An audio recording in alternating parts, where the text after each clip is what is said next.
Chơi cây cảnh là một thú chơi tao nhã thanh cao, một cách chơi có tính nghệ thuật, một nét đẹp gắn với bản sắc văn hóa dân tộc.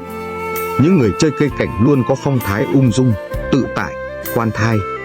Thời gian thưởng ngoạn, chăm sóc cho cây cảnh thường là khoảng thời gian để con người suy ngẫm thế sự, suy ngẫm cuộc đời. Chơi cây cảnh còn giúp cân bằng hệ sinh thái khi môi trường sống hiện nay đang mất dần những khoảng xanh của sự sống. Ngày nay chơi cây cảnh nghệ thuật ngày càng trở nên phổ biến rộng rãi trong đời sống xã hội vì nó đậm đà tính dân tộc, mang phong cách thiền vị. Mỗi một cây cảnh có sức hấp dẫn kỳ diệu làm thức tỉnh và an dưỡng tâm hồn con người. Cây cảnh thường được trồng trong chậu và từ chậu cảnh đó, người thường ngoạn sẽ thấy được mối giao hòa giữa thiên nhiên và con người.